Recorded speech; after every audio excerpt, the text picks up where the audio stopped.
Haleluya. Haleluya. Puji Tuhan. Kita bersyukur kepada Tuhan Yesus. Yesus baik. Oleh karena kemuliaan dan firman Tuhan, kita boleh dapat dipertemukan kembali lagi di hari Minggu.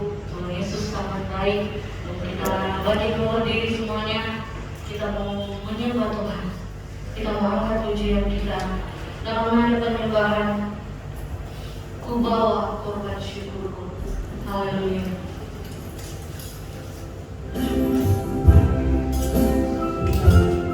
Terima kasih Tuhan Yesus. Haleluya. Glory, haleluya. Saat masuk ke hadiratmu, ku tersungkur dan sembahmu.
bagaimana kami ada karena anugerah Tuhan saja. Tidak ada sesuatu yang kami dapat banggakan dalam diri kami. Semua berasal dari Engkau, oleh Engkau dan kepadamu segala puji, hormat, kemuliaan Tuhan. Terima kasih kami masih dapat beribadah kepada Tuhan. Walaupun situasi, keadaan tidak mendukung Tuhan, bahkan mencekam di sana sini, tetapi kami bersyukur kepada Tuhan. Kami masih mampu melangkah dari rumah untuk berada di dalam rumah Tuhan, dan kami percaya tidak sia-sia ya Tuhan. Engkau memberkati roti, memberkati air kami, dan Engkau menghalaukan segala penyakit ya Tuhan, ketika kami beribadah kepada Tuhan dengan sungguh-sungguh. Oleh sebab itu marilah Tuhan, Engkau tetap urapi dan tetap kuasai seluruh acara ibadah kami sampai selesainya. Biarlah hadirat Allah nyata di dalam kehidupan kami. Roh Kudus bekerja dalam kehidupan kami. Berikan kami semangat ya Tuhan. Berikan kami kehausan, kelaparan akan kebenaran firman Allah. Dan biarlah Tuhan, Engkau jaga kami, Engkau lindungi kami, berkati kami di dalam seluruh acara ibadah kami. Terima kasih Tuhan Yesus, terpujilah nama-Mu. Kami mau arahkan seluruh perhatian kami, konsentrasi kami penuh kepada Tuhan, karena Engkau-lah sumber segala berkat, pertolongan, keselamatan bagi kami. Terima kasih Tuhan Yesus. Dalam nama Tuhan Yesus Kristus kami mau sambut firman Tuhan. Haleluya. Amin. God is good all the time. Saya masih mau menyanyikan sebuah nyanyian, saudara. Ya, rasanya belum semangat, saudara ya. Situasi dingin memang di luar ya. Hari-hari ini hujan. Hangatkanlah hati kami ya Tuhan. Mari kita minta Roh Kudus hangatkan hati kita, ya, supaya ibadah kita tidak sia-sia, saudara-saudara ya. Saya buka dulu. Gimana lagunya awalnya? Lebih tinggi dari haleluya. Lebih dalam dari lautan,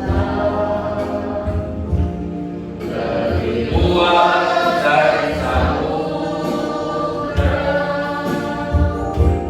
Itulah kasih Tuhan.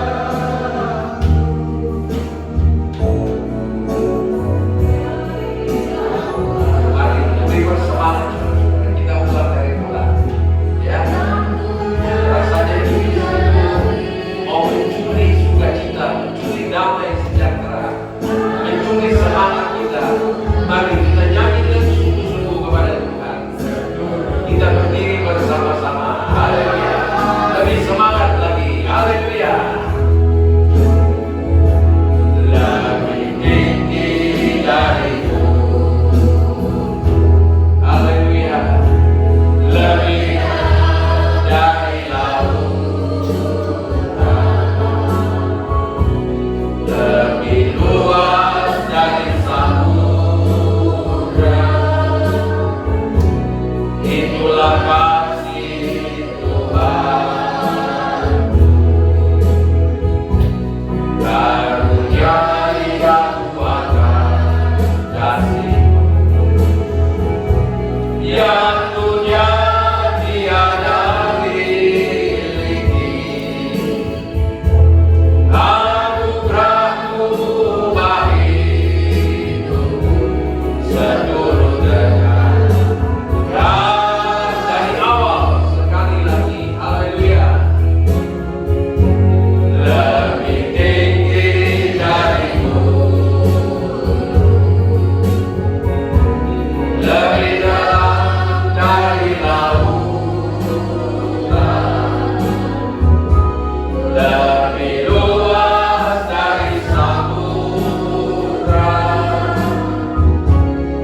Roh Kudus hangatkan kasih kita kepada Tuhan ya.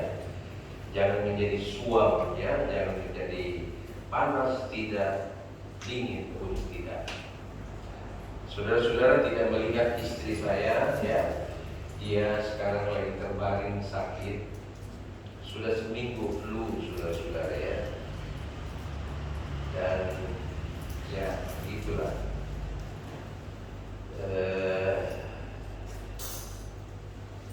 Antara iman dan tantangan yang dihadapi ya, sebab apa yang dia alami itu adalah seperti ya, tenggorokan sakit, batuk, ya mual, tubuhnya juga lemah, ya dan ya kita hanya bisa berdoa kepada Tuhan. Sudah periksa ke dokter, juga sudah ke lab. Kemarin saya antarkan ke lab periksa darah, tapi saya nggak tahu apa hasilnya saudara-saudara ya. Ya, tetapi dia mohon bantuan doa dari jemaat supaya Tuhan bilu Yesus menyembuhkannya. Ya, puji Tuhan. Nah, kalau dia sakit saudara-saudara, saya seringkali bilang sama para pekerja, kalau tante sakit bisa satu rumah sakit,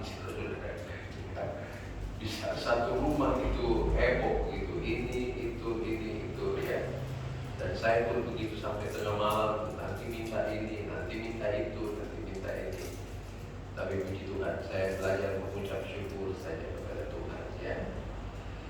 Haleluya, amin. Puji Tuhan, marilah kita terus bersukacita di dalam Tuhan. Saya mau kembali kepada khotbah saya 2 minggu yang lalu ya, sebab minggu yang lalu Bapak sendiri sudah berkhotbah di sini dan sangat memberkati kita ya, bahwa kuasa salib itu luar biasa buat kita. Itu sebab kemarin kita percaya terus bahwa kuasa salib itu adalah mujizat yang hebat buat saudara dan saya. Saya kembali kepada kata-kata bijak yang sudah diberikan kepada saya oleh Ibu Lia ya 2 minggu lalu. Saya bacakan, when the roots are deep, there is no reason to fear the wind. Ya, sekali lagi, when the root atau akar, saya melihat di kamus itu dikatakan akar, root itu adalah akar, tapi juga adalah pangkal. Ya, jadi hubungan akar dengan pangkal itu menjadikan berkat. Ya. Jadi when the roots are deep, there is no reason to fear the wind. Ya, kalau saya terjemahkan bebas ya, karena ini berbicara tentang pohon saudara-saudara, maka dikatakan kalau sebuah pohon mempunyai akar yang dalam, maka tidak ada alasan untuk pohon itu dalam menghadapi, tidak ada alasan untuk pohon itu menjadi takut menghadapi angin. Ya, jadi sekali lagi, sebuah pohon kalau saja akarnya itu dalam, ya dia menerobos ke tanah itu dalam sekali, maka tidak ada alasan bagi pohon itu untuk takut menghadapi angin. Ya, sebab kita kan banyak tahu ya, pohon-pohon itu kadang-kadang roboh, ya, kadang-kadang jadi macet jalan karena pohon roboh di jalan dan lain-lain sebagainya. Nah, saya sudah menjelaskan kepada saudara bahwa akar itu berbicara itu penopang, ya, penopang. Saya sudah jelaskan 2 minggu yang lalu, tapi mungkin ada yang tidak hadir ya. Akar itu gunanya adalah untuk penopang supaya pohon itu bisa berdiri, ya. Dan juga akar itu supaya pohon itu dapat hidup. Sebab pohon tanpa akar tidak mungkin hidup. ya. Juga untuk mencari makan, ya, untuk mencari air supaya dia hidup segar dan berbuah, ya. Saya sudah kemukakan ayat-ayatnya. Dan ini adalah gambaran tentang saudara dan saya. Dalam firman Allah banyak sekali dikatakan bahwa pohon itu adalah gambaran manusia. Bahkan Yesus sendiri pernah berkata, aku ini adalah pokok anggur yang benar, dan kamu ini cuma ranting-ranting. Ya, jadi Yesus sendiri menggambarkan dirinya bahwa dia itu adalah pokok anggur yang benar. Ya, dan banyak sekali, tetapi saya tidak punya waktu untuk menjelaskan semua. Jadi Bapak Ibu saudara-saudara sekalian, saya sudah jelaskan juga bahwa kita perlu berakar di dalam Tuhan, ya, berakar di dalam Tuhan, berakar kuat di dalam Tuhan, sehingga kita menghadapi angin-angin apapun kita tidak akan roboh. Ya, jadi dalam menghadapi situasi sekarang ini yang tidak menentu ini, ya, yang memang tambah heboh sekarang ini, ya. Mana dilarang keluar kota, gimana? Cuma Bapak Simamora yang bisa lolos ke Cianjur, ya. Heran, ditutup sana, tutup sini. Saya nonton TV tapi heran, orang-orang nekat aja, ya. Boleh dekat, boleh dikatakan ribuan mobil diputar balik kembali. Orang mau, tapi gimana, ya?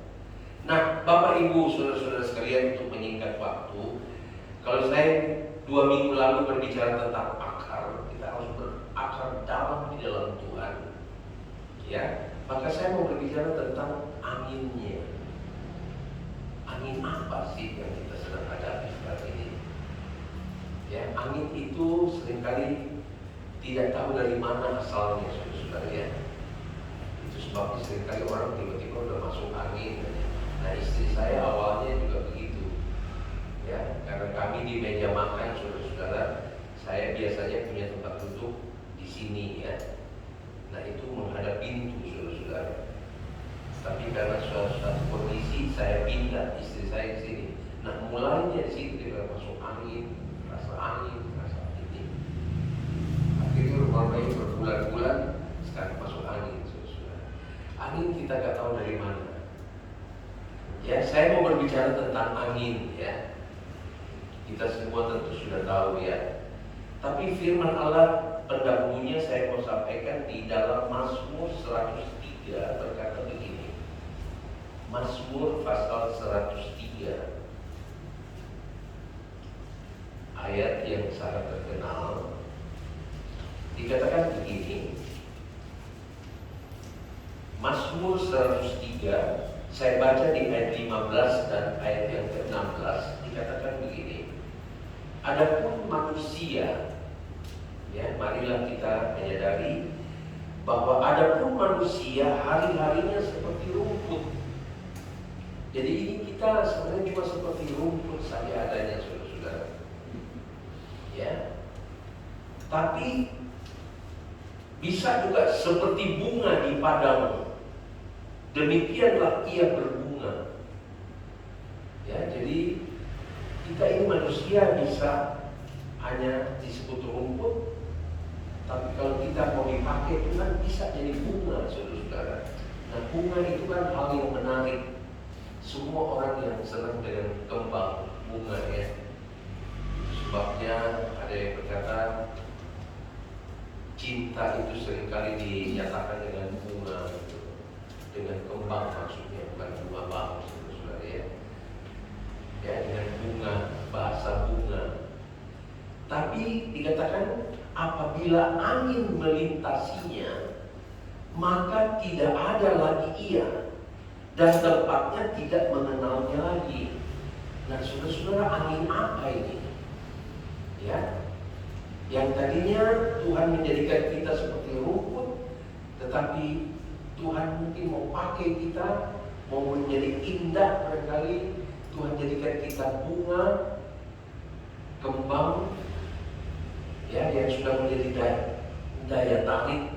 Saya tidak tahu saudara mungkin sudah menjadi kembang yang indah di tempat kerja saudara, ya, atau di keluarga, atau di mana kita berada sudah menjadi satu daya tarik. Tapi firman Allah berkata, Daud berkata, apabila angin melintasinya, maka tidak ada lagi ia, dan tempatnya tidak mengenalnya lagi. Nah, angin apa ini saudara-saudara? Kalau saya mempelajari Alkitab, angin di sini berbicara angin kematian. Angin kematian. Itu sebabnya saudara-saudara kita seringkali melihat atau kaget, wah, dia kok baru saja tersokor, dia kok baru saja naik daun, ya, dia kok baru saja berhasil, kok tahu-tahu sudah tidak ada. Sekarang rupanya sedang ini kaum muda ini yang lebih tahu, ada Oloan Raditya Oloan Panggabean. Ya, ternyata setelah ditelusuri saudara, dia masih saudara saya gitu. Ya, mertuanya adalah sepupuan dengan saya. Ya, jadi dia menikah dengan anak dari sepupu saya. Ya, tapi karena hari ini dimakamkan, jadi saya tidak bisa hadir. Ya. Nah, saya dengar, banyak sekali yang fans sama dia. Ya, penyampaian firman Allahnya bagus, pujiannya juga bagus. Ya, tetapi usia muda, saudara, anak masih sudah 4 dan masih kecil. Ya, tiba-tiba Tuhan angkat. Dan kalau saya lihat sama apakah? Saya rasa tidak, ya, sebab dia mungkin kena COVID tapi sudah sembuh, tapi kemudian sakit lagi, sembuh lagi. Tapi kalau dia 3 hari di rumah duka, berarti itu bukan COVID, ya. Tapi itulah manusia, saudara-saudara, ya, bahwa bisa saja begitu cemerlang, begitu gagah, begitu menarik, begitu terkenal, tapi tiba-tiba saja angin melintasinya. Ya, jadi saya melihat bahwa angin di sini berbicara tentang angin kematian. Itu sebabnya kalau saya hubungkan dengan coba diklik saja Mazmur 89 ayat 49, ya, ayat-ayat yang saya pernah angkat. Mazmur 89 ayat 49 berkata, di manakah, ayat 49, Mazmur 89 ayat 49, tolong.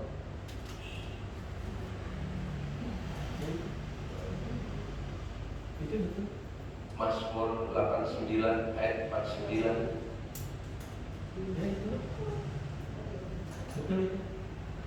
Sorry. Mazmur 89 ayat 49 berkata begini, siapakah orang yang hidup dan yang tidak mengalami kematian, yang dapat meluputkan nyawanya dari kuasa dunia orang mati? Kok lainnya itu, ya? Sebelumnya, satu ayat sebelumnya. 9-nya. Ya. Satu ayat. Di ayat di Alkitab saya maksudnya, siapakah orang yang hidup yang tidak mengalami kematian, yang dapat meluputkan nyawanya dari kuasa dunia orang mati. Ya, jadi tidak ada orang yang dapat menahan kematian, saudara, ya. Itu sebabnya kematian pun tidak kenal umur, tidak kenal pangkat, jabatan, tidak kenal siapa dia. Ya, kalau dia mau datang, tidak ada yang bisa menghalangi, bagaikan angin yang melintasinya. Ya. Dan kita juga tahu bahwa Pengkhotbah pasal 3 ayat 1 dan 2 yang sudah sangat terkenal, segala sesuatu ada masanya, ada waktunya. Pengkhotbah pasal 3 ayat 1 dan 2, semua ada masanya. Untuk segala sesuatu ada masanya. Untuk apapun di bawah langit ini ada waktunya. Ya, ayat 2, ada waktu untuk lahir, ada waktu untuk meninggal, ada waktu untuk menanam, ada waktu untuk mencabut yang ditanam, dan seterusnya. Tapi di ayat yang ke-7 berkata, ayat yang ke-11 berkata, Dia membuat segala sesuatu indah pada waktunya. Ia membuat segala sesuatu indah pada waktunya, bahkan Ia memberikan kekekalan dalam hati mereka. Tetapi manusia tidak dapat menyelami pekerjaan yang dilakukan Allah dari awal sampai akhir. Ya, Tuhan mempunyai rancangan yang indah buat saudara dan saya, tapi tidak ada yang dapat memprediksi. Jalan Tuhan bukan jalan kita, kepikiran Tuhan bukan kepikiran kita. Ya, jadi mari Tuhan mau minta kepada kita melekat saja kepada Tuhan. Ya, puji Tuhan. Nah, kalau mau berbicara tentang angin, saudara-saudara, dalam Alkitab ada banyak sekali ayat-ayat yang mendukung atau yang berbicara tentang angin. Tapi kalau saya bahas nanti kepanjangan, saudara-saudara. Jadi saya ambil intinya saja, ya, dan pengalaman bagaimana menghadapi angin ribut, menghadapi angin sakal, menghadapi angin badai, bagaimana cara kita menghadapinya. Ya, di dalam Alkitab tentang angin disebutkan ada angin badai, tapi saya tidak bahas, saudara-saudara. Kalau saudara suka baca firman Tuhan, dan saya harap saudara baca, cari bagaimana angin badai itu. Ada angin badai, ada angin ribut, ada angin sakal. Angin sakal itu adalah angin yang menghalau perjalanan untuk maju. Nah, angin sakal itu datang dari depan, dari haluan, yang mau menahan sebuah kapal atau sebuah perahu untuk maju. Nah, saya tidak tahu saudara sedang mengalami. Saya harap sih tidak ada yang mengalami angin-angin yang menakutkan ini, ya. Tapi ada angin badai, angin ribut, angin sakal. Angin sakal itu adalah angin yang mau menang. Kita ingin maju, tapi ada saja yang menghalangi kita.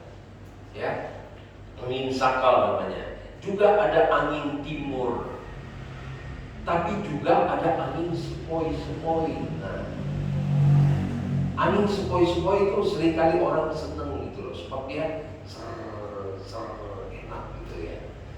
Apalagi kalau udah lagi ngantuk, ya, lagi capek, lagi bete, kemudian ada angin sepoi-sepoi, enak banget, bisa ketiduran. Tapi nanti kita lihat di dalam firman Tuhan.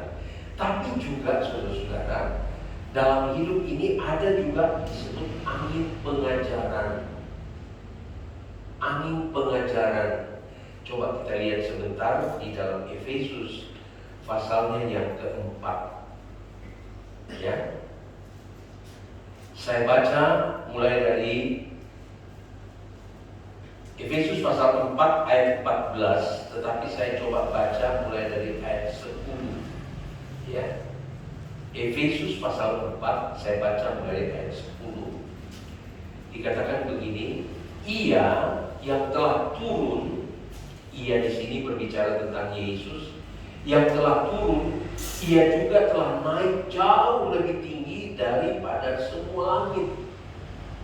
Jadi berbicara bahwa Yesus yang adalah Allah, tetapi Dia rela menjadi manusia, Dia turun bahkan menjadi hamba dan taat sampai mati di atas kayu salib untuk menebus dosa saudara dan saya. Tetapi kemudian Dia bangkit pada hari yang ketiga, dan Dia naik ke sorga, dan sekarang duduk di sebelah kanan Allah Bapa, dan tidak, saya selalu pakai istilah, tidak ongkang-ongkang kaki, saudara. Yesus di sorga sedang berdoa buat saudara dan saya.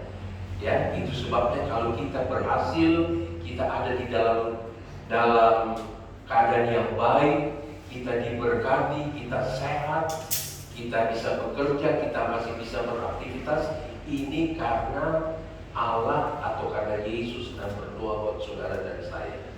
Amin. Haleluya. Ya. Jadi bukan karena kebaikan kita, saudara-saudara, bukan karena kehebatan kita. Jadi kalau kita berhasil, kita sukses, kita sehat, kita bisa bebas beraktivitas, itu bukan karena hebatnya kita. Itu karena Yesus sedang berdoa buat saudara dan saya. Amin. Ya, dia sudah naik dan dia sudah, ayat 11. Dan ialah yang memberikan rasul-rasul maupun nabi-nabi, baik pemberita Injil maupun gembala-gembala dan pengajar-pengajar, untuk memperlengkapi orang-orang kudus. Jadi Tuhan memberikan mandat kepada kami, ya, sebab di sini ada gembala, ada pengajar, ya, untuk apa? Untuk memperlengkapi orang-orang kudus bagi pekerjaan pelayanan dan pembangunan rumah Kristus. Jadi kami mendapat mandat, ya, untuk melengkapi orang-orang kudus. Saudara disebut orang-orang kudus. Amin. Ya, saudara sudah dibenarkan, dikuduskan oleh Allah, dan sekarang saudara dilayani, ya, adalah untuk memperlengkapi. Jadi mari kita memberi diri kita untuk dilengkapi oleh Tuhan. Saya baca selanjutnya ayat 13. Sampai kita semua telah mencapai kesatuan iman dan pengetahuan yang benar tentang anak Allah. Ya, jadi sekarang kita melihat saudara-saudara, firman Allah berkata sampai kita semua mencapai kesatuan iman. Tuhan rindu supaya iman kita itu benar-benar satu. Iman kepada Kristus. Sekarang saudara-saudara kita bisa bilang saya beriman, tetapi kadar iman kita bisa berbeda-beda. Antara hamba Tuhan pun kadar imannya berbeda. Antara suami istri, antara sesama jemaat kadar iman berbeda. Tapi Tuhan mempunyai rancangan bahwa satu waktu kadar iman kita adalah iman yang sempurna, iman menurut kehendak Kristus. Kita sekarang dikatakan dalam ayat 13, dan pengetahuan yang benar tentang anak Allah. Pengetahuan yang benar. Sekarang ada banyak pengetahuan, ada banyak bermunculan ajaran-ajaran yang aneh-aneh sekarang, saudara-saudara. Saya mendapat banyak WA, kok begini, kok begini, kok begini. Saya hanya bisa jawab, ini sudah waktunya, Tuhan sudah tidak lama lagi datang. Mari kita semakin mendekatkan diri kepada Tuhan. Aneh-aneh sekarang, saudara-saudara. Ya, ayatnya yang ke-13 tadi mencapai pengetahuan yang benar tentang anak Allah, kedewasaan penuh. Jadi Tuhan rindu supaya kita menjadi dewasa. Nah, kata dewasa ini ada hubungan dengan kita harus berakar dalam di dalam Tuhan. Seperti sebuah pohon, tidak mungkin dia bisa bertahan terhadap angin, tidak mungkin dia bisa hidup berbuah-buah kalau dia tidak mempunyai akar yang dalam. Nah, bagi kita saudara-saudara, orang-orang kudus, untuk menjadi dewasa, dewasa di sini bukan ukuran umur, saudara-saudara ya. Ada orang yang sudah tua tapi pikirannya masih kekanak-kanakan, saudara-saudara. Apalagi rohaninya. Ada yang sudah tua tapi rohaninya dangkal sekali. Ya. Jadi Tuhan sedang mau membangun kita supaya kita mempunyai kedewasaan penuh dalam pengenalan kepada Tuhan. Dan salah satu caranya adalah kita harus berakar yang dalam di dalam Tuhan. Kita harus kuat di dalam Tuhan. Dan tingkat pertumbuhannya, yang sesuai dengan kepenuhan Kristus. Nah, ayat 14 berkata begini, sehingga kita bukan lagi anak-anak yang diombang-ambingkan oleh rupa-rupa angin pengajaran. Jadi mari Bapak Ibu saudara-saudara sekalian, kita perlu menyadari dan berjaga-jaga sebab angin pengajaran sedang beredar-edar di mana-mana. Kalau kita tidak punya dasar firman yang kuat, kita tidak berakar di dalam Tuhan yang kuat, kita bisa diombang-ambingkan, dibingungkan. Ya, angin pengajaran dan permainan palsu manusia. Jadi kita melihat kepalsuan, berbicara kepalsuan, saya nggak usah banyak bicara ya. Tapi semua serba palsu, semua serba palsu. Saya lihat di televisi, aku saya jadi ngeri. Ada katanya apa? Vaksin sudah mulai dipalsuin lagi. Ya. Saya selalu ngomong sama istri saya, begitu ada sesuatu yang muncul yang hebat, saya langsung berpikir nih, nanti coba lihat, nanti sebentar dipalsuin. Kita hidup di dalam dunia yang penuh dengan kepalsuan, saudara. Orang bikin ATM supaya orang bisa menarik uang dengan bagus. Ada lagi yang berpikir bagaimana nih bobol nih ATM. Ya. Orang bikin sesuatu yang bagus, ada yang berpikir gimana nih kalau saya akalin. Begitu ada vaksin dan lain-lain obat-obat, saya bilang, oh Tuhan, tolong Tuhan. Bagaimana kita mau tahu yang benar sama yang palsu? Ya. Tapi yang lebih gawat lagi adalah pengajaran palsu. Dan di sini dikatakan, ya, permainan palsu manusia dalam kelicikan mereka yang menyesatkan. Tuh. Kata licik di sini saudara-saudara mempunyai arti yang susah sekali dideteksi. Bagi kita yang benar-benar tidak peka terhadap kuasa firman Allah, sulit sekali untuk mendeteksi kelicikan-kelicikan yang terjadi di hari-hari ini. Jadi bagaimana kita harus, akar kita itu harus begitu kuat, begitu dalam di dalam Tuhan, sehingga angin-angin apapun tidak bisa merobohkan kita, tidak bisa membingungkan kita. Sebab palsu dan kelicikan terjadi di hari-hari ini, saudara.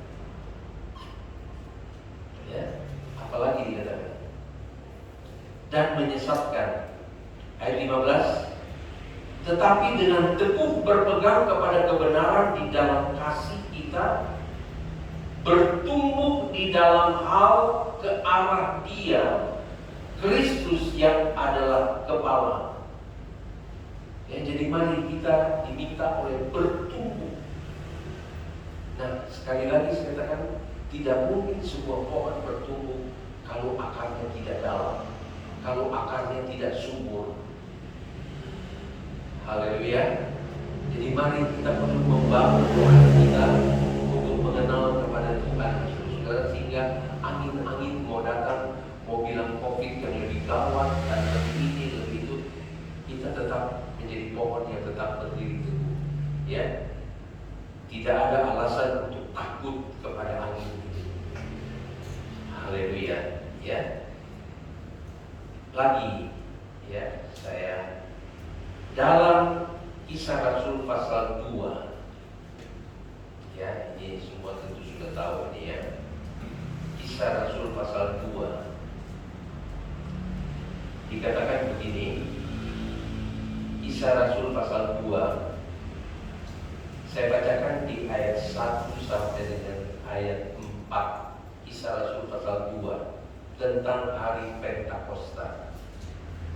Ya, sebentar lagi kita akan menghadapi hari Pentakosta. Nah, dengan kesempatan ini saya ingin umumkan bahwa hari kenaikan Tuhan Yesus itu jatuh pada tanggal 13 Mei ini.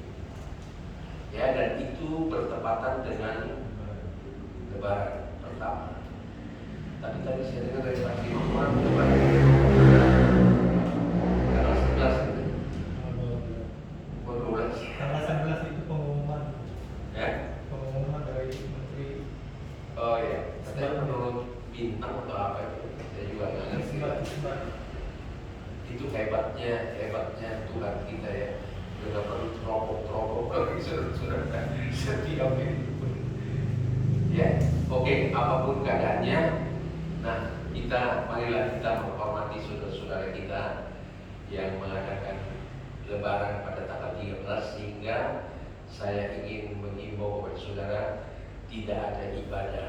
Ya, biasanya kita akan ibadah hari kenaikan, ya. Ya, bagaimana? Online. Kalau ada yang bisa menanganinya, boleh. Tapi saya kira begini saja, ya. Kita ibadah ditiadakan. Kalau saya melihat saudara-saudara ini jiwa-jiwa lama, saudara-saudara. Ya, kalau jiwa-jiwa baru itu perlu dibina. Tapi saya lihat muka-muka lama ini, jadi udah ngerti gitu loh. Ya, bagaimana kalau pada hari Minggu kita memperingati hari kenaikan Tuhan Yesus? Ya, dan saya juga berpikir tentang doa 10 hari. Gimana ini, saudara-saudara? Apakah mau saudara berdoa di rumah? Ya, sebab melihat situasi, keadaan seringkali begitu sulit.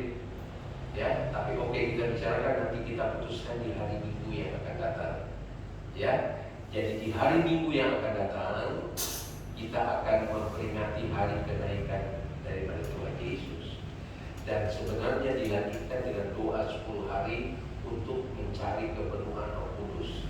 Tapi saya ingin menghimbau kepada saudara, ada atau tidak ada doa 10 hari, mutlak kita harus penuh dengan Roh Kudus.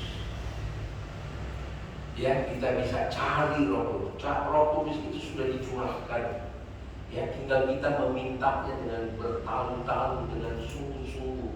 Ya, dengan satu kerinduan, dengan satu pernyataan kepada Tuhan bahwa saya butuh Roh Kudus. Ya, saya butuh Roh Kudus di hari-hari yang semakin berat ini. Itu sebabnya saya baca di ayat 1-4 dari Kisah Rasul pasal 2 pada hari Pentakosta. Ya, Pentakosta pun banyak orang berpikir, oh Pentakosta, kita Pentakosta. Ya, saya sudah jelaskan beberapa kali. Tapi satu hal yang paling nyata waktu kami ya pergi ke Lai, ya, kita ke Lai di Salemba, dan kemudian kita saya bisa melihat Alkitab di tahun berapa? Di tahun 50-an, ya, yang masih pakai OE, dan benar di situ dikatakan Pantekosta, bukan Pentakosta.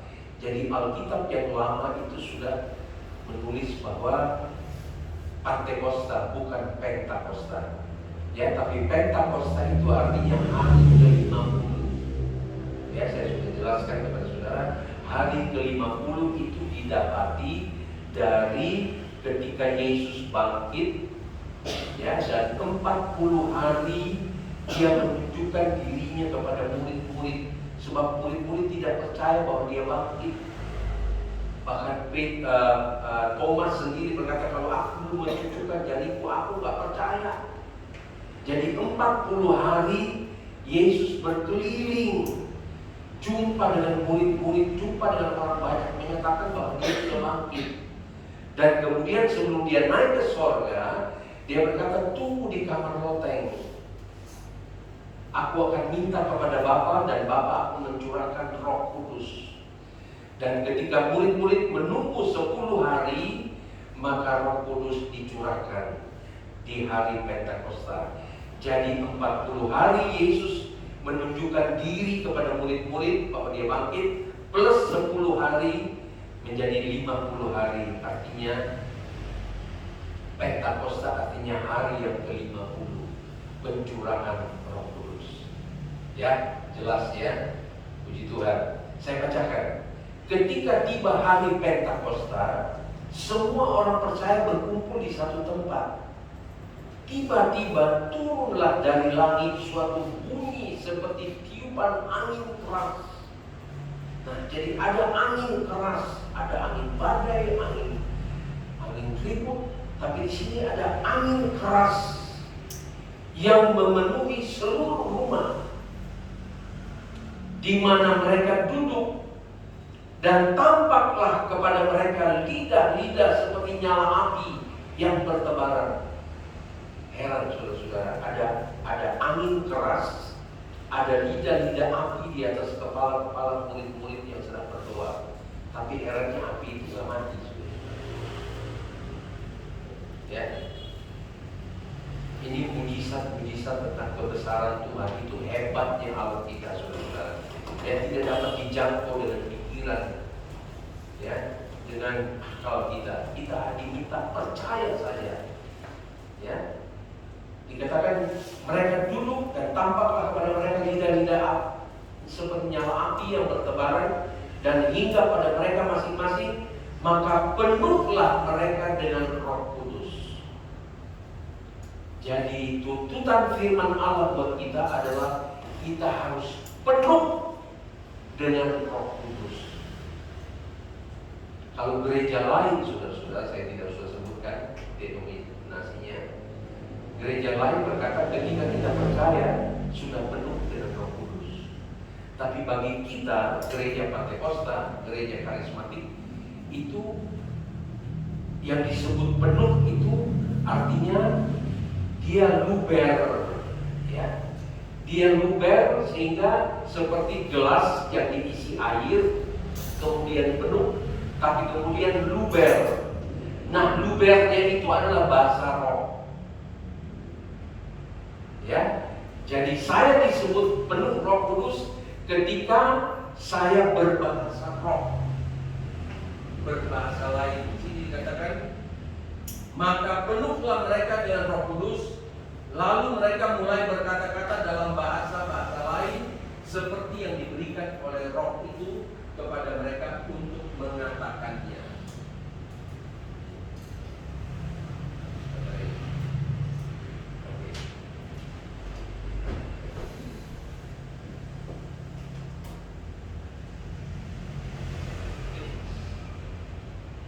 Haleluya. Maaf ya.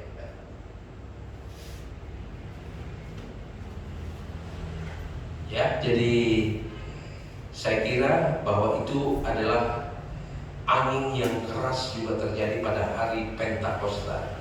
Tapi angin yang membawa Roh Kudus untuk memenuhi murid-murid yang ada di kamar loteng. Ya, jadi kita melihat di sini bahwa Tuhan bisa pakai angin itu untuk mau-maunya Tuhan, saudara-saudara. Ya, angin juga banyak berbicara untuk memberikan pertobatan, untuk memberikan pengertian, untuk membuka jalan untuk pelayanan. Ya, ada berbagai-bagai angin. Ya, Tuhan juga bisa pakai angin ribut untuk membuat kita jadi bertobat, saudara-saudara. Sebab kadang-kadang kalau tenang-tenang kita juga adem-adem ayam aja, ya. Tapi Tuhan seringkali izinkan ada angin ribut yang menggoncang kita, menggoncang bisnis kita, menggoncang rumah tangga, menggoncang kesehatan kita. Ya, adalah untuk supaya kita bertobat dan mencari Tuhan. Puji Tuhan, ya. Saya tidak mau panjang-panjang, saudara-saudara, tetapi saya akan mengakhiri dengan satu kisah, ya. Satu kisah yang tidak asing lagi buat saudara. Tetapi mari kita buka di dalam Kisah Rasul pasal 27, saudara-saudara. Pengalaman Rasul Paulus. Ya, Paulus adalah seorang yang tadinya menghujat Tuhan, melawan Tuhan. Ya, bahkan dia memerintah untuk membunuh orang-orang yang menjadi pengikut Tuhan. Tapi ketika dia dijamah, dia dipenuhkan dengan Roh Kudus, maka hidupnya itu berakar dalam di dalam Tuhan. Dia berakar dalam sehingga dia bagaikan pohon yang kuat. Angin apapun yang menerpanya dia tidak goyah, saudara-saudara. Hebat, ya. Kalau kita baca bagaimana pengalaman Rasul Paulus dalam pelayanan, kadang-kadang lapar, kadang-kadang dihajar, kadang-kadang difitnah, kadang-kadang diolok, kadang-kadang, tapi Tapi karena akarnya dalam di dalam Tuhan, pengenalannya dalam di dalam Tuhan. Sebab dalam Filipi dia berkata, aku ingini adalah mengenal Kristus dalam kematian, dalam kebangkitannya. Jadi dia cari pengenalan kepada Tuhan sehingga dia berakar dalam. Apapun ujian cobaan yang dihadapi, dia tidak goyah, saudara-saudara. Ya, nah saya baca di Kisah Rasul pasal 27 mengakhiri renungan pada hari ini. Kisah Rasul pasal 27, saya baca ayat 1 dan 2 dulu ya. Kemudian saya lompat ke beberapa ayat. Setelah diputuskan bahwa kami akan berlayar ke Italia, maka Paulus dan beberapa orang tahanan lain. Jadi Paulus dalam status sebagai seorang tahanan yang harus menghadap Kaisar di Roma. Ya. Jadi keseluruhan yang ada di dalam kapal itu, tawanan yang ada di dalam kapal itu adalah berjumlah 276 dengan Paulus. Mereka statusnya adalah tawanan gitu, yang akan dibawa menghadap Kaisar di Roma. Ya, dikatakan begini, maka Paulus dan beberapa orang tahanan lain diserahkan kepada seorang perwira yang bernama Julius dari pasukan Kaisar. Ayat 2, kami naik ke sebuah kapal dari Adromitiu yang akan berangkat ke pelabuhan-pelabuhan di sepanjang pantai Asia. Lalu kami bertolak.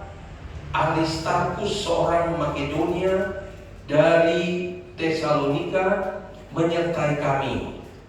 Oke, ya, jadi ada orang-orang yang menyertai Paulus. Ya, saya lompat ke ayat 9, saudara, sampai dengan ayat 13 supaya kita lihat sedikit kronologisnya. Ya, tapi saya harap saudara bisa baca di rumah kembali. Kisah ini indah sekali. Ya, pengalaman Paulus menghadapi berbagai angin. Ayat 9 berkata begini, sementara itu sudah banyak waktu yang hilang. Waktu puasa sudah lampau dan sudah berbahaya untuk melanjutkan pelayaran. Ya. Jadi untuk melanjutkan pelayaran itu dikatakan berbahaya. Sebab itu Paulus memperingatkan mereka, katanya. Jadi Paulus berdiri, dia memperingatkan, padahal dia adalah seorang tawanan. Tapi karena rohnya itu sudah, akarnya itu sudah nancap benar kepada Tuhan, sehingga dia nggak peduli, saudara-saudara. Kita kalau punya akar yang dalam di dalam Tuhan, maka rasanya sudah tidak merasa takut lagi. Mau ngomong apa. Kalau kita tidak dalam di dalam Tuhan, kita mau ngomong rasanya takut. Mau berdoa takut. Mau bersaksi takut. Tapi kalau kita sudah dalam di dalam pengenalan kepada Tuhan, bahwa dia adalah Allah yang sesungguhnya, dia tidak takut. Paulus berkata begini, ayat 10, saudara-saudara, aku lihat bahwa pelayaran kita akan mendatangkan kesukaran dan kerugian besar, bukan saja bagi muatan dan kapal, tetapi juga bagi nyawa kita. Tetapi perwira itu lebih percaya kepada jurumudi dan nahoda daripada perkataan Paulus. Saudara-saudara, ada waktunya seperti orang tidak percaya kepada kita, ya. Tapi mari, kalau kita dalam di dalam Tuhan, anggap saja itu angin lalu, saudara-saudara. Jangan menjadi kecewa. Amin. Mari kita terus bersaksi, kita terus menceritakan kebaikan Tuhan. Walaupun mungkin orang seperti tidak hargai, ya, tidak hargai. Paulus sudah berkata, aku melihat seperti ada bahaya, tapi rupa-rupanya perwira ini lebih percaya kepada nahoda, saudara-saudara. Marilah kita lebih percaya kepada firman Allah daripada orang-orang yang kita anggap hebat, saudara-saudara. Ayat 12, karena pelabuhan itu tidak baik untuk tinggal di situ selama musim dingin, maka kebanyakan dari mereka lebih setuju untuk berlayar terus dan mencoba mencapai kota Phoenix untuk tinggal di situ selama musim dingin. Kota Phoenix adalah sebuah pelabuhan pulau kereta yang terbuka ke arah barat daya dan ke arah barat laut. Pada waktu itu angin sepoi-sepoi, ya, angin sepoi-sepoi bertiup dari selatan. Mereka menyangka bahwa maksud mereka sudah tentu akan tercapai. Seringkali ya, kita perlu peka ya. Kadang-kadang angin sepoi buat kita tertidur sehingga kita tidak tahu bahwa apa yang akan terjadi ke depan. Jadi mulai dengan angin sepoi-sepoi, dan mereka terus berkata, pasti kita tercapai ini. Mereka membongkar sauh lalu berlayar dekat sekali menyusur pantai Kreta. Akhirnya berlayarlah mereka. Sebab cuma angin sepoi-sepoi kok. Hati-hati ya dengan pengajaran-pengajaran yang terjadi seringkali itu seperti angin sepoi-sepoi aja. Oh, gampang lah, enteng lah. Ya, tetapi kalau kita terus menaruh perhatian ke sana tanpa kita menancapkan akar kita dalam-dalam di dalam Tuhan, hati-hati bisa kita diombang-ambingkan oleh pengajaran-pengajaran sesat. Ya, saya lompat ke ayat 18. Karena kami sangat hebat.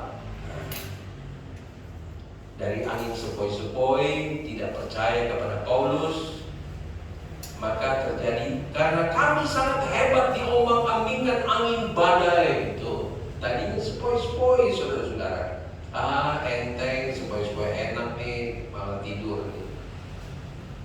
Ya, tiba-tiba jadi angin badai. Maka pada keesokan harinya mereka mulai membuang muatan kapal ke laut. Ya, jadi muatan yang tadinya ini menghasilkan ternyata harus dibuang ke laut.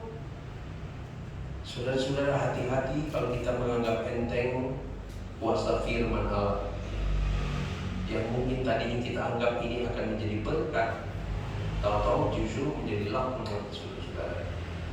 Ya, dibuang ke laut. Ayat 19. Dan pada hari yang ketiga mereka membuang alat-alat kapal dengan tangan mereka sendiri. Yang tadinya alat-alat itu yang bisa mungkin menjadi navigasi supaya sampai kepada tujuan harus dibuang, saudara-saudara. Kalau Tuhan yang membelokkan, tidak ada yang bisa meluruskannya. Ayat 20. Setelah beberapa hari lamanya, baik matahari maupun bintang-bintang tidak kelihatan, dan angin badai yang dahsyat terus-menerus mengancam kami. Akhirnya, kenapa kita itu? Oke, baru yang begitu aja udah pada kaget ya. Saya pun juga kaget. Bagaimana mengalami badai yang dihadapi Paulus nih? Tapi mari kita lihat, saudara-saudara, apa yang dilakukan Paulus ya. Ayat 20. Setelah beberapa hari lamanya, baik matahari maupun bintang-bintang tidak kelihatan dan angin badai yang dahsyat terus-menerus mengancam kami. Akhirnya putuslah segala harapan kami untuk dapat menyelamatkan diri kami. Bisa putus asa, saudara-saudara ya. Paulus yang kuat begitu juga kalau melihat situasi seperti begitu, ternyata dia akui bisa putus asa juga. Tapi putus asa artinya bukan menyerah. Amin. Amin. Kita bisa putus asa menghadapi rintangan, halangan, tapi jangan sekali-kali menyerah. Haleluya. Amin. Ya. Sebab putus asa itu adalah manusiawi, saudara-saudara. Ya. Tapi mari kita bangun iman kita. Kita masukkan lebih dalam akar kita ke dalam Tuhan, sehingga kita tidak menyerah. Paulus menyatakan dia putus asa. Tapi kalau kita baca selanjutnya, dia tidak menyerah. Ayat 21.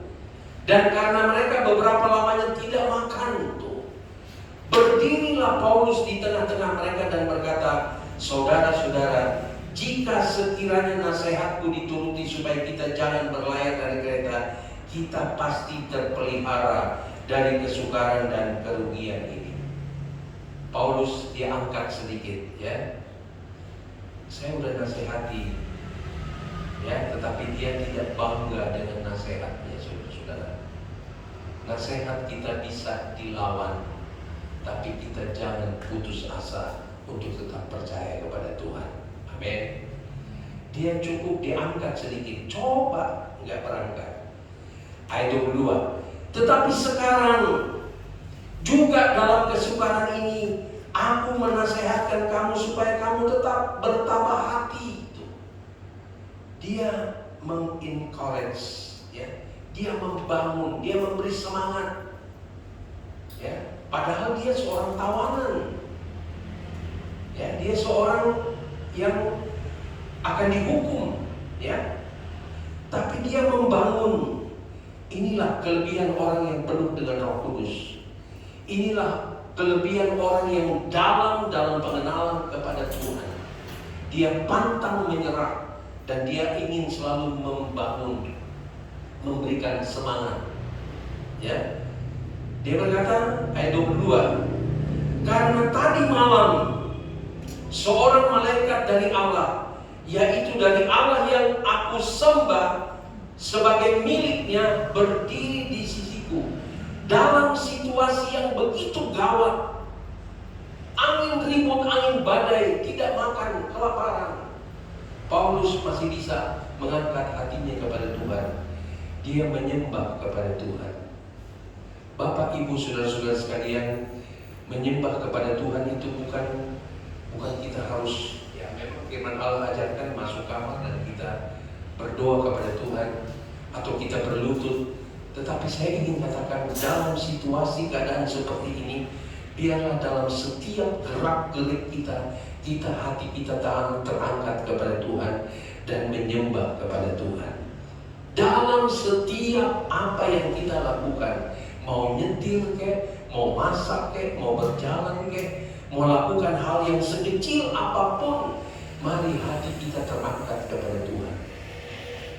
Sebab firman Allah berkata dalam suratan Petrus bahwa iblis itu sedang berkeliling. Dia sedang berkeliling mencari orang yang dapat ditelannya. Jadi sewaktu-waktu iblis itu bisa menelan kita, menakut-nakuti kita, membuat kita bimbang, khawatir, takut. Itu sebabnya saya ingin menghimbau kepada saudara-saudara, menghimbau diri saya sendiri, bahwa dalam setiap gerak kita, apapun yang kita lakukan, kita duduk berdiri, kita bekerja, kita memasak, kita mengendarai mobil, hati kita terangkat kepada Tuhan. Puji Dia, sembah Dia. Amin. Haleluya. Ini yang dilakukan Paulus dalam keadaan yang begitu kritis, tapi hatinya terangkat kepada Tuhan. Sehingga firman Allah berkata, tetapi sekarang juga dalam kesukaran ini, aku menasihatkan supaya kamu tabah, sebab ayat 25, ayat 23. Sebab tadi malam seorang malaikat dari Allah, yaitu dari Allah yang kusembah sebagai miliknya, berdiri di sisiku dalam situasi yang begitu kritis, membahayakan. Tidak kelihatan matahari, gelap, tidak makan, semua dibuang. Tapi hati Paulus itu terang. Inilah ciri orang yang akarnya dalam di dalam Tuhan. Haleluya. Sehingga mau datang angin apapun, dia tetap berdiri kokoh. Haleluya. Ya. Ayat 24. Dan ia berkata, jangan takut Paulus. Haleluya. Engkau harus menghadap Kaisar, dan sesungguhnya oleh karunia Allah, maka semua orang yang ada bersama-sama dengan engkau di kapal ini akan selamat karena engkau. Waduh, ini adalah untuk kepala-kepala rumah tangga, saudara-saudara. Ya, Saya mengimbau kepada semua kepala rumah tangga harus menjadi tiang yang kuat untuk membentengi seluruh keluarga. Jadi kepala rumah tangga itu mutlak harus melekat kepada Tuhan, saudara-saudara. Sehingga dikatakan semua orang yang bersama-sama dengan engkau itu akan selamat. Amin. Ini tugasnya bapak-bapak, saudara-saudara. Tugas saya, tugas bapak-bapak yang ada, ya. Sebab kita ini adalah tiang inti di dalam rumah tangga. Haleluya, ya. Dikatakan semua orang yang ada bersama-sama dengan engkau di kapal ini akan selamat karena engkau. Betapa indahnya kalau Tuhan berkata seisi rumah tanggamu akan selamat karena si Bapa ini yang melekat kepada Tuhan. Mari bapak-bapak, ya, kita bukan saja menjadi untuk kasih duit, kasih makan, ya, bukan bekerja cari ini, tapi kita harus menjadi tiang. Sebab kita ini penentu supaya seisi rumah tangga kita selamat. Itu sebabnya Yosua berkata, aku dan seisi rumah tanggaku, kami mau melayani kepada Tuhan. Ya, puji Tuhan. Ayat 25, sebab itu tambahkanlah hatimu saudara-saudara, karena aku percaya kepada Allah bahwa semuanya pasti terjadi sama seperti yang dinyatakan kepadaku. Dan seterusnya. Ada panjang lagi saudara-saudara, tapi saya ingin ke ayat yang terakhir, ayat 44 berkata begini. Ini happy ending saudara-saudara, ya. Dikatakan begini, ayat 44. Dan supaya orang-orang lain menyusul dengan mempergunakan papan atau pecahan-pecahan kapal, ya. Kita lihat kalau cara Tuhan bekerja, pecahan kapal, papan atau sepotong barang pun bisa membuat kita selamat kalau Tuhan yang beracara. Amin. Amin. Itu sebabnya dengan 5 roti dan 2 ekor ikan bisa kasih makan 5.000 orang, ada lebihnya lagi. Tuh, kalau Tuhan mau beracara, hal-hal yang sepele, hal-hal yang kecil, hal-hal yang mungkin kita tidak anggap, Tuhan bisa pakai untuk menyelamatkan kita, asal kita percaya kepada Tuhan. Akhirnya dikatakan demikianlah mereka semua selamat naik ke darat. Haleluya. Amin. Haleluya. Jadi mari Bapak Ibu saudara-saudara sekalian, jangan kita anggap remeh dengan angin-angin yang terjadi hari-hari ini, ya. Angin-angin hoax, angin-angin yang macam-macam, tapi mari kita tetap setia kepada Tuhan. Arahkanlah hati kita kepada Tuhan, ya. Dia adalah penolong kita yang setia. Saya kira saya tidak lanjutkan. Mari Ebi, kita nyanyikan lagi Allah kami, Tuhan kami, yang layak kita puji, layak kita sembah, ya. Mari sekali lagi saya ingin katakan kepada para bapak-bapak, termasuk saya, kita adalah tiang inti dalam rumah tangga kita, supaya istri dan anak-anak, seluruh keluarga kita selamat sampai di tujuan. Ya, puji Tuhan. Tuhan memberkati kita. Kita berdiri bersama-sama. Allah kami, Tuhan kami, Engkau berlayan. Haleluya. Allah kami, Tuhan kami, berlayanlah Engkau.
kalian semakin sukar jalan, tidak menentuin itu.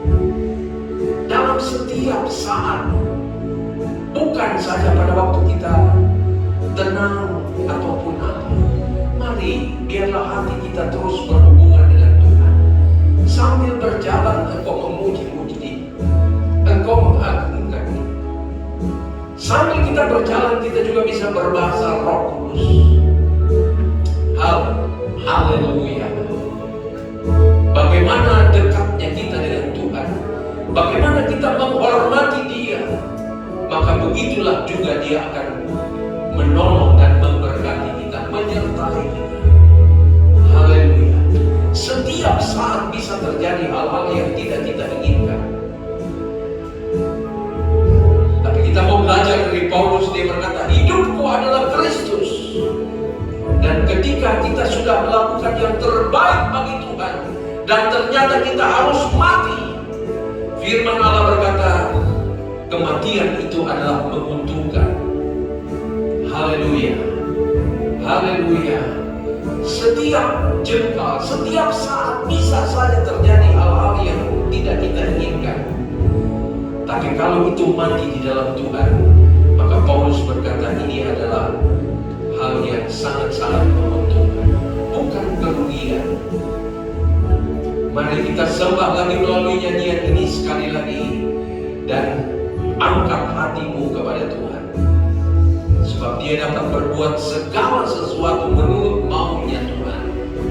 Dia dapat meluruskan, Dia dapat membengkokkan. Dia dapat berbuat dari hal-hal yang kita anggap sepele, yang mungkin kita anggap tidak berguna. Tapi dengan Tuhan, hal itu bisa menjadi satu mujizat dan keajaiban buat kita. Allah kami, Tuhan kami, nyanyikan dengan sungguh-sungguh dan arahkan hatimu kepada Tuhan. Ya Allah kami, ya Tuhan kami, berlayanlah Engkau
Pakai kami semua ya Tuhan. Pakai kami semua. Jaga mulut kami, pikiran kami, perasaan kami, supaya di mana kami berada di kami menjadi berkah ya Tuhan. Memberikan pengharapan, memberikan keteguhan, memberikan damai sejahtera sukacita. Haleluya. Engkau yang jadikan segala sesuatu dengan kehendak-Mu, ya sekalian dan dijadikan Engkau layak Tuhan. Bapa di dalam surga, kami sangat menghormati Engkau. Engkau layak diagungkan, layak dibesarkan. Di tengah-tengah situasi keadaan yang semakin tidak menentu ini ya Tuhan, tidak dapat diprediksi, tapi kami mau tetap percaya kepada Tuhan bahwa Engkau sanggup menolong kami ya Tuhan. Apapun situasi keadaannya, angin ribut, angin sakal, badai sekalipun, tetapi di saat ada angin sepoi-sepoi, jangan membuat kami lengah. Terima kasih Bapa dalam sorga, berbicaralah terus kepada jemaat-Mu, kepada hamba-Mu, supaya kami mempunyai iman yang teguh kepada Tuhan, dan akar kami di dalam Engkau semakin dalam, sehingga angin apapun yang mau datang, kami bagaikan pohon yang tetap berdiri teguhnya Tuhan. Terima kasih Tuhan Yesus, berkati jemaat-Mu yang setia beribadah kepada Tuhan. Biarlah Tuhan mereka semakin kuat, semakin dewasa, semakin teguh, semakin berakar yang dalam, sehingga Tuhan menghadapi angin apapun yang akan terjadi di hari-hari terakhir ini, jemaat-Mu tetap kuat berdiri, tidak goyah, dan mengalami kemenangan demi kemenangan ya Tuhan. Yang sakit Tuhan sembuhkan, yang lemah Tuhan kuatkan, yang mungkin masih ada kebimbangan, kekhawatiran, ketakutan, dalam nama Yesus Tuhan teguhkan dengan firman-Mu dan Roh Kudus-Mu ya Tuhan. Kami berdoa buat Ibu Gembala yang sedang sakit. Mari Tuhan lawati dengan kuat kuasa Roh Kudus-Mu. Bilur-bilur-Mu menyembuhkan dia ya Tuhan. Berikan dia iman ya Tuhan untuk bangkit berdiri dan kemudian mengagung-agungkan Engkau, serta kembali melayani Engkau dan pekerjaan-Mu. Terima kasih, jamah dia dalam nama Yesus. Terima kasih Tuhan. Kami juga terus berdoa untuk pemerintahan kami, Bapak Presiden, Wakil Presiden, dan seluruh kabinet, bahkan seluruh aparat ya Tuhan yang sedang berusaha keras ya Tuhan untuk memutuskan penularan COVID ini dengan berbagai cara ya Tuhan. Dan kami melihat begitu banyak perlawanan yang dihadapi, tapi kami berdoa dalam nama Yesus, biarlah Tuhan Engkau teguhkan, Engkau kuatkan, sehingga Tuhan COVID ini dapat dipatahkan. Kami juga berdoa buat para dokter dan para medis, juga para perawat, obat-obatan. Bahkan kami berdoa kalau ada niat-niat yang membuat kepalsuan ya Tuhan, kecurangan di hari-hari ini, kami patahkan di dalam nama Yesus. Biarlah kebenaran Tuhan itu saja yang muncul. Hancurkan segala roh-roh palsu Tuhan, yang mau memalsukan hal-hal yang baik, terlebih untuk kesehatan dari bangsa dan negara kami ini. Terima kasih Bapa dalam sorga. Sebentar jemaat-Mu akan pulang ke rumah mereka masing-masing. Biarlah mereka pulang dengan damai dan sejahtera, pulang dengan hati yang bersukacita, pulang dengan terus melekat kepada Tuhan. Apapun yang kami mau kerjakan ya Tuhan, apakah itu sesuatu yang simple, sesuatu yang berat sekalipun, kami mau tetap berdasarkan di atas dalam nama Tuhan Yesus Kristus. Terima kasih sertai perjalanan pulang, jauhkan dari mara bahaya kecelakaan, jauhkan dari segala niat yang jahat, jauhkan dari virus-virus jahat, tibakan dengan segala selamat. Kami juga berdoa buat Bapak Jody yang akan Tuhan mempersiapkan untuk ibadah siang nanti, untuk memberkati jemaat yang ada di rumah ya Tuhan. Lawati mereka sebagaimana Tuhan juga lawati kami pada pagi hari ini. Sama-sama kami diberkati dan kami mempermuliakan nama Tuhan. Semua yang melayani Tuhan diberkati oleh Tuhan. Terima kasih, uluran-uluran tangan Tuhan Engkau melihat dari sorga, Engkau membalas dengan berlipat kali ganda sesuai dengan di firman-Mu. Dan oleh sebab itu, Bapak, Ibu, Saudara-saudara sekalian, marilah kita pulang dengan membawa berkat daripada Allah Bapa, kasih sayang daripada Yesus Kristus, dan persekutuan di dalam Roh Kudus sekarang sampai selama-lamanya. Dan berkat ini kita terima dalam nama Tuhan Yesus Kristus, dan semua yang diberkati Tuhan berkata amin. Haleluya.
Ini sudah mendingan karena saya ada minum obat ya.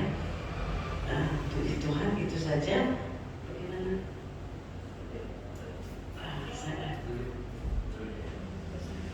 Saya mengundang Bro Denny, Bro Paul, Bapak Jody, Marikus, si Mamora. Kita doakan istri saya di sini. Nanti saya mohon Bro Denny yang berdoa dan kita bersama-sama menumpang. Allah kuasa melakukan segala perkara. Mari Bro Denny, Bro Paul, Bro Simamora, Bro Denny. Saya minta nanti Bro Denny yang berdoa, kita sama-sama berdoakan. Allah, mari melakukan segala perkara.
percaya alasan salib darah Yesus yang mengalir di atas salib. Itulah yang membawa kepada kesembuhan. Kami percaya ya Tuhan bahwa perbuatan tangan-Mu sungguh luar biasa. Kasih-Mu sungguh nyata di dalam rezeki. Oleh sebab itu Tuhan, kami bawa Ibu Gembala yang saat ini sedang mengalami kelemahan dalam tubuhnya ya Tuhan. Kami tidak tahu penyakit apa yang sedang ada dalam tubuhnya, tetapi kami percaya ya Tuhan, oleh bilur-bilur Yesus dia telah disembuhkan ya Tuhan. Oleh sebab itu Tuhan, kami percaya, kami memiliki iman yang teguh kepada-Mu ya Tuhan, karena Engkau-lah dokter di atas segala dokter. Engkau Tuhan yang menciptakan tubuh ini. Engkau tahu bagian-bagian tubuh yang ada, dan Engkau yang dapat memperbaiki tubuh-tubuh ini ya Tuhan. Orang besar, oh ya mata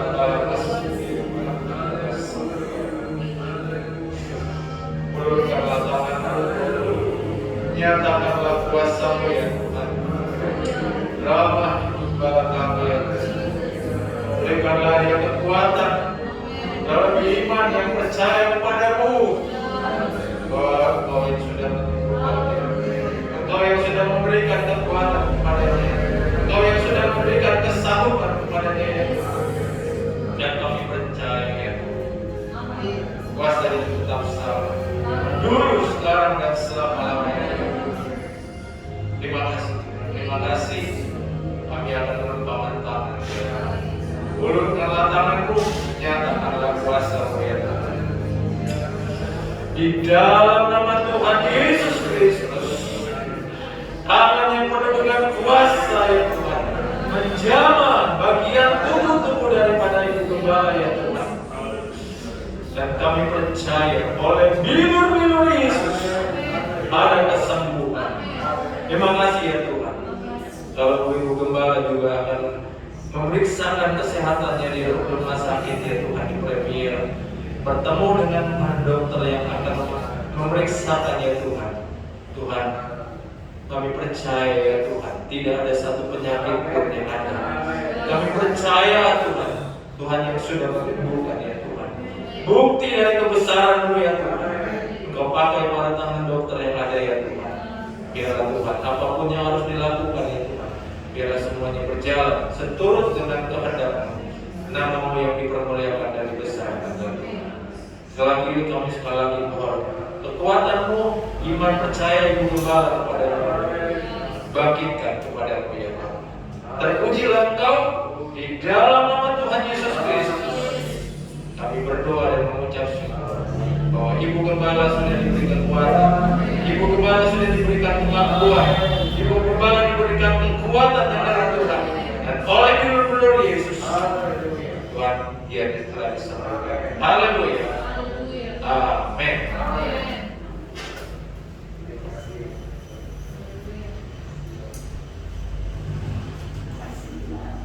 Puji Tuhan. Oke. Ya, terima kasih banyak. Saya percaya dengan doa itu adalah kekuatan kita ya. Jadi bantu doa terus, biar Tuhan saja yang tolong ya. Karena keadaan seperti ini ya, di mana-mana saya percaya Tuhan beserta ya. Puji Tuhan.